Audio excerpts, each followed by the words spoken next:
Shalom, queridos, tudo bom? Estamos hoje aí para mais uma aula da de teologia, né, disciplina de História do Cristianismo. Vamos hoje para nossa quarta aula e vamos estar falando, né, sobre a igreja na Idade Média. Vamos estar falando sobre essa parte, a igreja da Idade Média, entrando já na Reforma e dando alguns detalhes interessantes aí, históricos, sobre este momento bem conturbado da igreja, bem diferente, um momento bem crítico da igreja. Claro, houveram outros momentos também críticos, mas esses foram, a gente chama aí, período negro aí da igreja. Tá? E nós, nesse período, né, nesse momento aí, vamos estar falando a respeito disso, ok? Vamos continuar aí botando os slides para a gente começar. Então, a igreja na Idade Média, é isso que nós estaremos falando nesse período. Então, nós terminamos a última aula falando sobre o Concílio de 59. Né? Já falamos sobre algumas coisas que estavam acontecendo naquele momento, mas o que ficou faltando para a gente falar naquele instante, né, até a questão do porquê, né, desse concílio. A gente até falou sobre os problemas que estavam acontecendo na igreja, problemas de moralidade, né, imoralidade, esses problemas estavam acontecendo sérios, mas tinha toda essa outra questão aí. A gente lembra que nós falamos que a igreja foi dividida entre a igreja de Roma e a igreja de Constantinopla? Ali que nós chamamos de Império Romano e Império Bizantino? Pois é. O que acontece? Lá em 1954, houve um rompimento entre essas duas igrejas, porque uma aceitava essa questão da igreja-estado, a outra não aceitava, e tantas outras coisas também, né, que nós não temos tempo para detalhar, botar tantos detalhes aí a respeito disso, mas é claro, né, nos estudos, no trabalho que vocês vão fazer, isso vai estar sendo colocado, com certeza. E o que acontece? Nesse período, né, em 54, lá o Papa de Roma, como está aí no slide, ele vai excomunga o Papa bizantino, né, e vice-versa. O Papa bizantino vai excomunga o Papa de Roma. E é nesse momento aí, em 1954, que cria-se realmente a Igreja Católica Apostólica Romana. Então a Igreja do Ocidente, ela passa a ter esse nome, Igreja Católica Apostólica Romana. Antes não era, não tinha esse nome dessa forma. E a Igreja do Oriental, né, lá de Constantinopla, o Império Bizantino, passou a ser chamada Igreja Ortodoxa Oriental. Então é esse momento aí que houve essa diferença, que algumas pessoas não entendem, né, que tem dois papas, tem duas igrejas, e não entendem nem o motivo e o porquê disso aí. Então foi nesse momento, nesse instante, que acontece esse cisma dentro da igreja. E isso foi bem interessante, né, porque deu um novo pensamento, outro momento para a igreja daquela época. Tá?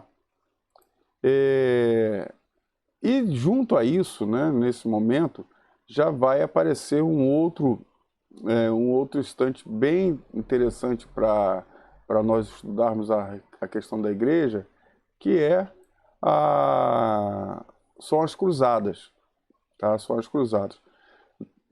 Conforme vou falando aí no slide, diz assim: então, um grande avivamento na Idade Média, avivamento não, um grande movimento na Idade Média sob a inspiração e mandado da Igreja, foram as cruzadas que se iniciaram no fim do século XI.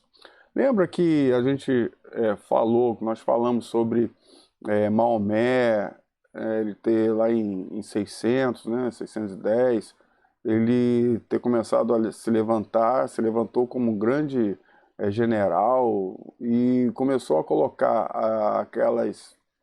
a mensagem que ele tinha recebido, ou hipotética mensagem que ele tinha recebido do anjo Gabriel, dando a ele orientações de como deveria ser realizada a igreja não, uma nova cultura, lembra que nós falamos a respeito disso? Pois é, o Islã, ele tomou grande parte da Europa, um pedaço ali da África, né, toda grande parte ali do entorno do mar Mediterrâneo foi tomado pelo Islã, né, pelos muçulmanos, pegando ali desde a Espanha, né, veio descendo, aí vem Marrocos, vem Cartago, Alexandria, pegando o Egito, subindo e cruzando essa parte todinha aqui, foi toda Jerusalém, foi tudo tomado pelo Islã. Nós falamos a respeito disso. O que acontece? A Jerusalém, para os cristãos, sempre foi o local de peregrinação, o local onde o povo, eles iam constantemente peregrinar, orar. Então era um local que a população cristã tinha como lugar santo, né, e até hoje tem, e eles faziam essas caminhadas, essas peregrinações para a Terra Santa, né, que é Jerusalém. E o que acontece? Como o Islã, né, ele tinha tomado aquela região, essa peregrinação deixou de ser algo tranquilo e passou a ser algo muito perigoso. Tanto no caminho, né, entre, né, a saída deles da sua terra até chegar a Jerusalém, e em Jerusalém também, porque era muito perigoso, porque o local já não era mais cristão, mas agora tomado pelos muçulmanos. E o que acontece? Essas cruzadas, então, foram levantadas, né? O Papa Urbano II foi o primeiro que levantou essa cruzada, e quando ele fala a respeito dela, todo o povo se levanta em ovação a ele, né? Por essa ideia magnífica que ele tem.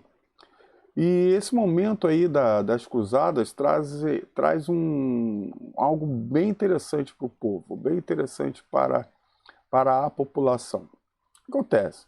Logo na primeira cruzada aí que nós vemos, que está aí no slide, a primeira cruzada foi anunciada por Papa Urbano II. Então era composta de 270 mil dos melhores guerreiros para combater os sarracenos, né, os muçulmanos, que tinham invadido Jerusalém. Então, após essa batalha, Jerusalém foi reconquistada.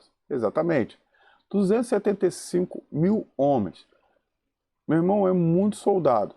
É muita gente.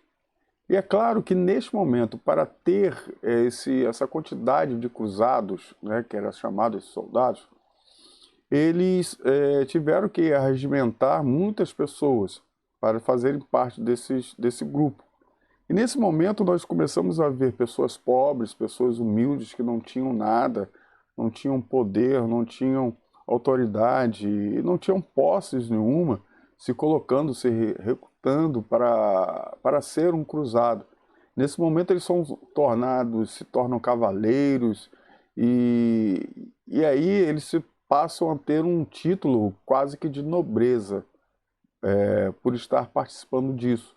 E é claro, aquilo que foi colocado também sobre aqueles que estariam entrando para as cruzadas, por exemplo, todos os cruzados eles teriam indulgências infinitas, né? Ou seja, eles nunca poderiam pagar, nunca pagariam indulgências. Isso não significa que todos os pecados que eles fizessem, tanto os passados, os atuais e os futuros, já estariam perdoados. Pois é, essas eram algumas colocações que faziam com que as pessoas se colocassem a essas cruzadas. E isso não era muito distante do que o pessoal colocava lá nas jihad, lá do Islã, dos muçulmanos, né? Que o pessoal que se colocava na jihad para as lutas, né? Colocar em luta, ele teria lá 70 virgens, né? Seus pecados seriam perdoados e tantas outras coisas que eles colocavam, da mesma forma no cristianismo foi colocado nesse instante. Historicamente, nós tivemos aí basicamente 7 cruzadas, mas houveram, né, claro, muitas outras cruzadas pequenas, cruzadas às vezes só de uma família, só de um pequeno grupo, mas cruzadas que sempre existiram, né, sempre foram acontecendo. Mas essas 7 que nós vamos falar aqui foram as principais, as maiores delas, que realmente estão nos anais aí históricos, tá? Então nós temos essa primeira aí, que foi Urbano II, que foi lá: vamos reconquistar Jerusalém, vamos reconquistar a Terra Santa. A Terra Santa é de Deus e não pode ser entregue aos sarracenos, né? Então foi mais ou menos essa fala que foi declarada lá por Urbano II. O pessoal ovacionou o Urbano II e fizeram essa grande caminhada, essa grande cruzada, e reconquistaram Jerusalém. Jerusalém passou a ser cristã novamente, mas isso não durou muito tempo, tá? Por quê? Ela foi reconquistada depois, tá? Mas a segunda cruzada ela foi convocada em virtude das invasões dos sarracenos das províncias adjacentes ao reino de Jerusalém. É claro que agora Jerusalém passou a ser um reinado cristão, né? Tinha um rei lá que controlava a região, ok? Mas os sarracenos, eles tomaram algumas províncias, né, ao redor de Jerusalém.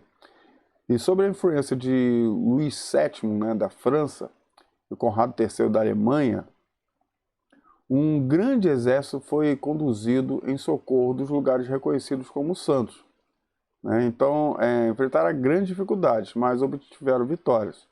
Existem, claro, você tem Jerusalém, mas tem os outros locais arredores que também são considerados santos. E todos esses locais foram tomados depois pelos sarracenos, mas agora, nessa segunda cruzada, ela foi retomada. E, queridos, essas lutas, essas cruzadas, eram uns negócios assim meio bestiais. As pessoas eram mortas assim, a cacetada, tá? Eram muitas pessoas que eram mortas, tanto de um lado quanto do outro, tá? Então esse momento foi um momento negro aí da história da igreja, e que pelo favor da igreja, ou pelo em nome da igreja, muitas pessoas foram dizimadas, tá? Foram dizimadas literalmente. E nós temos então a terceira cruzada, né? Foi dirigida aí pelo Ricardo I, né? A gente com certeza você já deve ter visto muito isso aí em filme, né? O pessoal de Robin Hood, aquele negócio todo. Pois é. Então nós temos Ricardo I, o Coração de Leão, chamado Coração de Leão. Na Inglaterra, entre outros, aí, Frederico Barbarossa, né? Felipe Augusto, né? Barbarroja, ele morreu afogado, e Felipe desentendeu-se com Ricardo I e voltou para a França. Então a coragem de Ricardo I sozinho não foi suficiente para conduzir seu exército para Jerusalém. Contudo, fez um acordo com os cristãos que tivesse direito de visitar o Santo Sepulcro. Houve ali algumas alianças, e depois essas alianças foram desfeitas nessa terceira cruzada aí. Vamos lá. A quarta cruzada, ela foi um completo fracasso, né? Porque causou grande prejuízo para a igreja, grande. Os cruzados se afastaram do propósito de conquistar a Terra Santa e fizeram guerra a Constantinopla. Então conquistaram, né, saquearam. Constantinopla ficou posteriormente à mercê dos inimigos. Lembra, né, que a igreja tinha essa divisão entre uma e outra? E nesse momento essa cruzada ela saiu do propósito, ela não foi atacar o Islã, ela foi atacar a igreja, né? A igreja, tudo bem que era a igreja diferente, mas naquele momento tudo aquilo que era contrário à igreja católica apostólica romana passou a ser herege, e por ser herege era para ser destruída. Constantinopla ela foi realmente, nessa cruzada, ela foi pilhada, tá? Ela foi dizimada. E o que acontece? E ela ficou à mercê dos inimigos.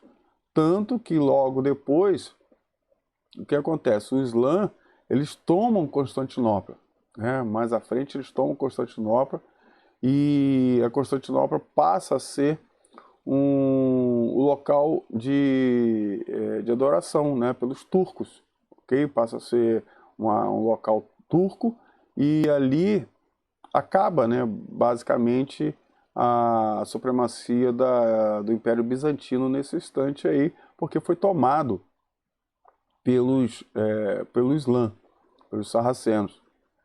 E ali Constantinopla passa a ser hoje, né, conhecido como Istambul, tá? Istambul. Então aquele momento, aquela cidade passa a ser tomada posteriormente pelo Islã. Mas tudo por conta dessa cruzada que aconteceu, essa quarta cruzada que aconteceu nesse instante aí, tá?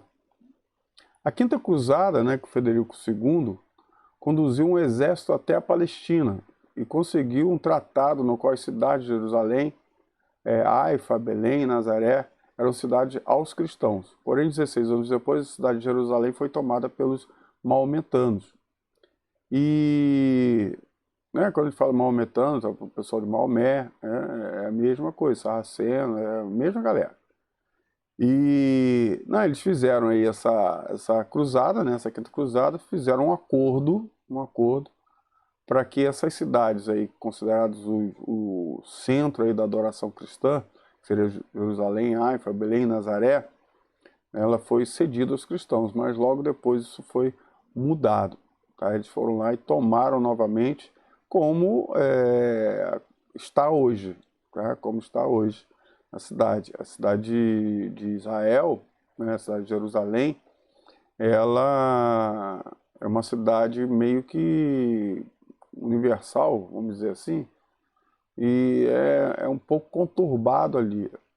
Por esse motivo, quando hoje, né, os Estados Unidos está trocando, né, tirando a embaixada de Tel Aviv, levando para Jerusalém, porque Tel Aviv é a capital política de Israel, mas todos entendem que a capital mesmo de Israel é Jerusalém. Quando essa tirada, né, da embaixada de Tel Aviv para Jerusalém traz uma ideia de que Jerusalém deixa de ser um local universal e passa a ser o local dos judeus. Isso é um problema danado porque aquela região ali, existem muitos locais que ainda pertencem ao grupo palestino, tá? O grupo palestino, tá? Isso aí a gente fala até em outro momento aí, tá? Nós tivemos então a Sexta Cruzada, né? A Sexta Cruzada foi empreendida por São Luís e invadiu a Palestina através do Egito, mas não obteve êxito. Foi derrotado pelos maometanos e libertado por uma grande soma. E eles tentaram, né, fazer essa cruzada por um outro caminho, em vez de vir descendo ali pela Istambul, né, descer para tomar lá a Palestina para aquele lado ali, eles tentaram vir por baixo, né, pelo Egito, né, Alexandria, subir para pegar a Palestina, mas eles foram derrotados e essa cruzada aí deu ruim. Mas nós tivemos a Sétima Cruzada.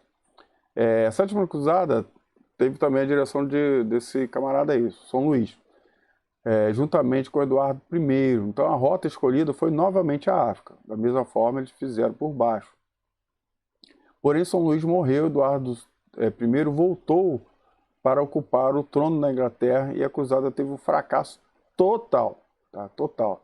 Esta foi considerada a última cruzada, porém, como eu falei, existiram outras cruzadas menores, né? Tem as cruzadas dos meninos, que houve um determinado momento lá que colocaram crianças para estarem fazendo essa cruzada, porque entendiam que a criança era pura, e por ser pura e estar essas crianças combatendo na cruzada, ela levaria a cruzada à vitória. E o que aconteceu na realidade foi o massacre de uma porção de crianças. E essas coisas, todas essas coisas aconteceram nesse período. Foi um período realmente muito negro da igreja, um período onde a igreja foi muito sacrificada. Então esses períodos de cruzadas foram terríveis, tá? Terríveis. Mas nós entendemos que tudo isso estava acontecendo para fortalecer a autoridade papal.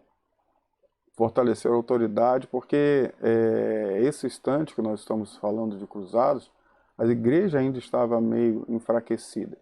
E essa cruzada deu uma nova força à igreja, tanto na questão de autoridade em si, como na questão de financeira também da igreja. Porque fazer essas guerras, queridos, não era tão simples assim. Não era simplesmente levantar pessoas, era necessário levantar equipamento, toda a logística necessária para levar, por exemplo, como nós vimos lá na primeira cruzada, 275 mil homens. Era um negócio complicado, né? Não era só pessoas, eram cavalos, eram armas, era uniforme, eram tendas, alimentação, água. Então tudo isso era complicado, não era tão simples como nós imaginamos. E isso, como hoje, né, também demanda de dinheiro. É necessário ter grana para que isso aconteça. E eles, com isso, conseguiram, né, tirar uma palavra muito forte, né, mas conseguiram ter muitos recursos da população que bateram palma para tudo isso que estava acontecendo. E como eu falei, né, os pobres eles conseguiram se tornar cavaleiros, conseguiram se tornar nobres a partir desse momento, e eles e a população e seus familiares, né, fizeram de tudo para conseguir manter esse soldado que estava lá. E foi um momento onde a igreja, ela até financeiramente conseguiu se elevar. Mas foi um momento muito crítico da igreja, onde a igreja, como a gente já estava falando antes, houve aquele concílio e tudo, mas a igreja continuou indo para o caminho da imoralidade, indo para o caminho muito difícil e muito ruim. Mas pegando no final dessa cruzada, a igreja estava realmente detonada com relação à imoralidade. Eles estavam trabalhando a questão do nepotismo, estavam trabalhando muitas coisas contrárias à vontade de Deus. Como ser parte da igreja era ser autoridade, a pessoa, o Papa, ele colocava, né, não somente o Papa, o clero colocava como os seus trabalhadores uma porção de gente que fazia parte da família. Então ia todo mundo, ia filho, ia primo, todo mundo que fazia parte da família passava a ser parte do clero ou fazer parte desse contexto todo. Então nós, voltando aqui, a gente vê essa última cruzada, né, que aconteceu aí. E o que acontece? A igreja, em todo esse contexto aí, vivendo todo esse momento de imoralidade, começa a aparecer os monastérios, começa a aparecer a questão de viver uma vida diferente daquela que a igreja estava se colocando. Estava colocando, né? Indo em contramão, indo numa direção diferente daquela que eles estavam vendo. E começou, nesse momento, criar-se, então, os monastérios. Este movimento desenvolveu-se grandemente na Idade Média, né, entre homens e mulheres. Então, tinham os conventos, os monastérios, tanto de homens como de mulheres, com resultados bons e maus. Né? Nós tínhamos essas coisas acontecendo, esses dois movimentos, resultados bons e resultados ruins nesse momento. Então, com o crescimento dessas comunidades, tornava-se necessária alguma forma de organização, de modo que nesse período surgiram 4 grandes ordens. Nesse momento, quatro delas aconteceram. Claro que tiveram muitas outras, mas essas 4 foram as maiores delas. Tá? Então nós temos aí a primeira ordem, a grande ordem, foi os beneditinos. Tá? Foi fundada aí por São Bento em 529, em Monte Cassino. Então essa ordem tornou-se a maior de todas as ordens monásticas na Europa. Suas regras exigiam obediência ao superior do mosteiro, a renúncia de todos os bens materiais, bem assim a castidade pessoal. Então, eles cortavam bosques, secavam e saneavam pântanos para lavrar os campos e ensinar ao povo muitos ofícios úteis. E essa ordem dos beneditinos, foi criada bem antigamente.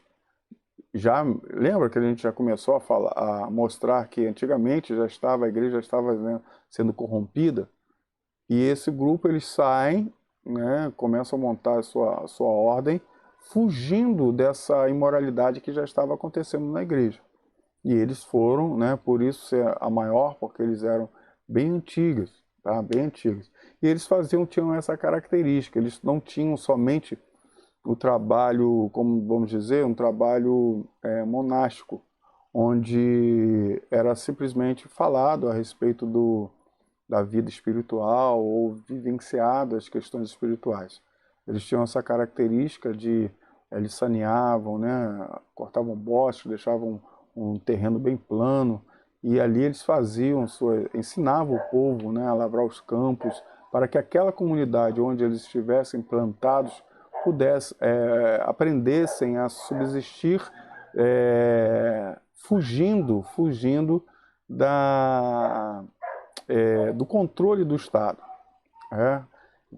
A ideia era essa, era fazer com que aquela região onde eles estavam plantados, onde eles estavam ali fincados, todos eles, e como também a população ao redor, pudesse viver sem essa necessidade do Estado.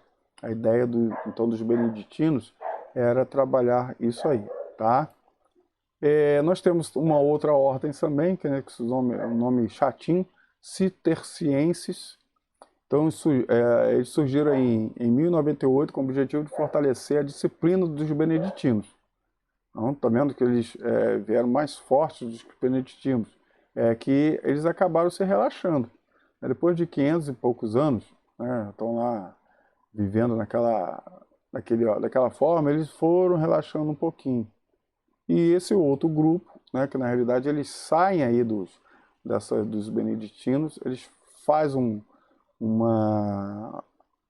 para voltar, na realidade, o que os beneditinos tinham como cultura, tá? Essa questão da disciplina que eles tinham anteriormente, que se relaxou, eles então retomaram essa cultura e criaram essa nova ordem. Então, o seu nome deve ser a cidade francesa, né?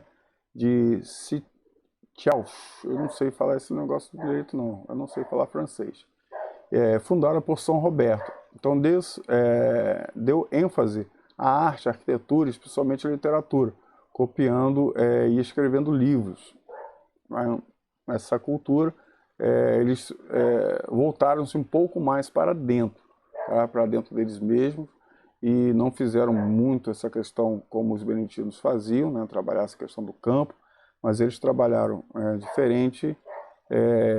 Eles começaram a trabalhar bastante essa questão da literatura, ok? Vamos lá, vamos continuar aí. Nós temos as ordens franciscanas, né, que foi fundada em 1209 por São Francisco de Assis. Tornou-se a mais numerosa de todas as ordens. E por causa da cor que usavam, né, dos mantos, então tornaram-se conhecidos como frades cinzentos. Essa ordem aí foi uma ordem muito legalzinha, né? Tanto que eu fiz parte dela. E eles estavam aí, foi fundada nessa época, né, Francisco de Assis, com assim, ideais bem legais, tá? Ideais bem interessantes. E a ordem franciscana, diferente né, voltando até a questão dos beneditinos, né, eles estavam muito eles eram muito voltados aos pobres, né, aos necessitados. E eles tinham, como os beneditinos, eles tinham uma disciplina muito grande com relação à sua vida, né? Eles eram celibatários, eles não se casavam, tinham volta de pobreza extrema. É claro que no futuro essa pobreza extrema, ela foi sendo um pouquinho deixada de lado, mas ela continuou, isso continuou sendo observado por eles. E tanto que um frei franciscano,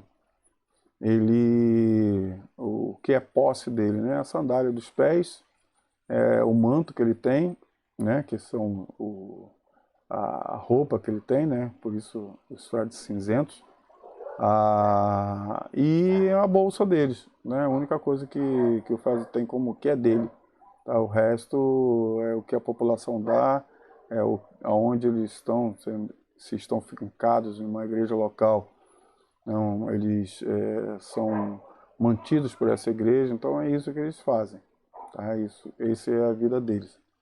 E eu conheço bastante, né, da Ordem dos Franciscanos, mas nem vou, né, não é o nosso intuito aqui falar muito a respeito deles, mas essa Ordem Franciscana, ela foi, em alguns momentos, ela tinha três linhas, né, básicas entre os franciscanos, tá? E uma delas era até de mulheres, né, que é a de Santa Clara, que a princípio seria uma namorada, né, de Francisco, mas o Francisco ele se converte, se torna-se monge, e ele entende que se ele se casasse, ele daria mais atenção à família do que ao reino.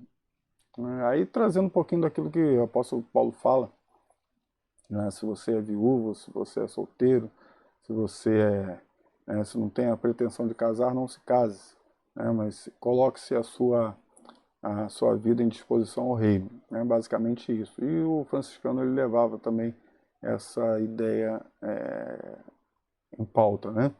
E Santa Clara, e a Clara, né, foi uma mulher que foi tocada, né, por esse ensino também de Francisco, e tem essa linha aí feminina da Ordem dos Franciscanos, tá?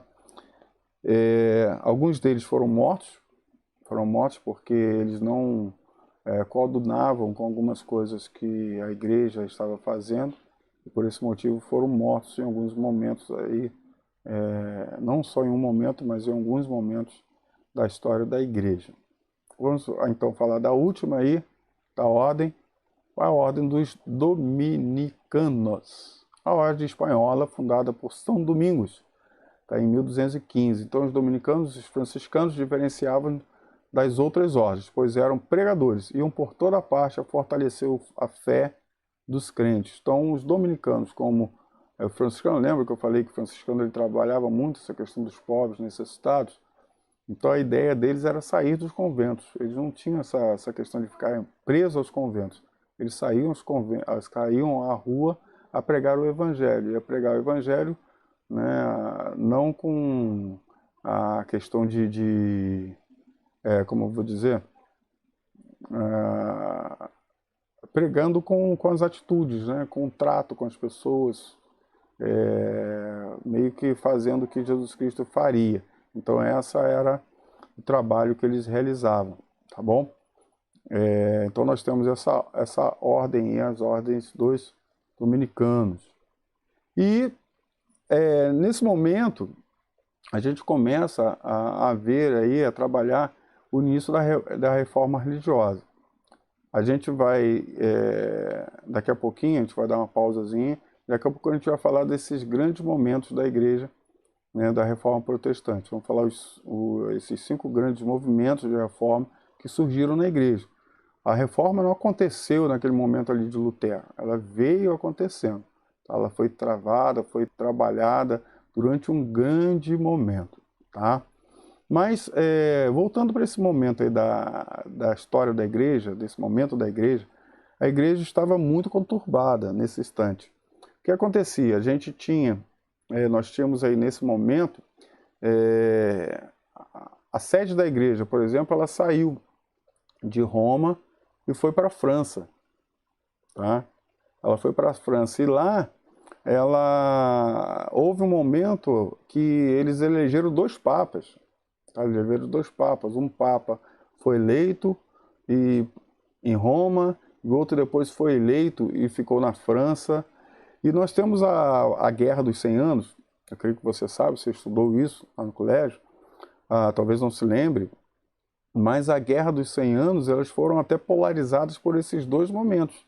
Então você tinha um grupo que era pró-Roma, outro grupo que era pró-França, e existia então essa guerra, onde a Inglaterra ficou com Roma, e o restante a França lá, claro, com a França, e aquela luta que durou realmente 100 anos. Tá? Esse período grande aí da história, vivendo esse instante de luta muito forte, tá? Um momento de luta muito forte. Mas a gente vai estar que, né, veio trazer toda essa reforma, todo esse pensamento que era para mudar os conceitos, tá? Mudar os conceitos. A igreja, nesse momento, para conseguir recursos, elas estavam já cobrando impostos e trazendo essas questões da indulgência de uma forma muito grande, muito grande. Nesse momento da reforma, existia um marketing muito forte nesse instante, que era até interessante, bonito, que dizia lá, ao tilintar das moedas no gasofilácio, o seu morto sobe um degrau para fora do purgatório. Olha só que palavra bonita, né? E as pessoas, elas iam em direção a essa questão das indulgências de uma forma muito grande. E como era feito essa questão? O cara tinha que tocar na cabeça de João Batista, né? Cabeça decapitado de João Batista, não tem? João Batista foi decapitado. Então, se você tocasse na cabeça decapitada de João Batista, né, no crânio dele lá, você recebia tal indulgências, você recebia uma parte, né, do seu ente querido sair lá do paraíso, lá do... Oh, meu Deus, fugiu a memória agora. Sair lá do purgatório, ok? Então era feito dessa forma. Só que é interessante, né? João devia ser a pessoa mais cabeçuda do mundo, porque existia cabeças de João Batista, umas 5 cabeças de João Batista espalhadas pelo mundo. E não somente isso, né? Tinha a lasquinha da cruz, tinha um pedacinho da Arca de Noé, tinham várias coisas nesse sentido, né? A água do Rio Jordão, e tantas outras coisas. Se tivessem reservado, tivessem feito tudo isso, né? O Rio Jordão já tinha secado, as lasquinhas da cruz dava para construir umas 100 mil cruzes, todas essas coisas, né, que estavam acontecendo nesse momento. E o povo, porque por ser levado a estar fazendo essa questão da igreja, a igreja era a autoridade máxima, era levado a isso. Tá? Então, essa reforma religiosa, ela foi acontecendo por tantas dessas distorções, não somente essa, mas tantas outras que estavam vindo no decorrer da história, ok? Então a gente vai dar uma paradinha aqui, né? Vai no banheiro, tomar água, e a gente vai voltar para estar falando um pouco mais dessa história aí até da reforma religiosa, tá bom?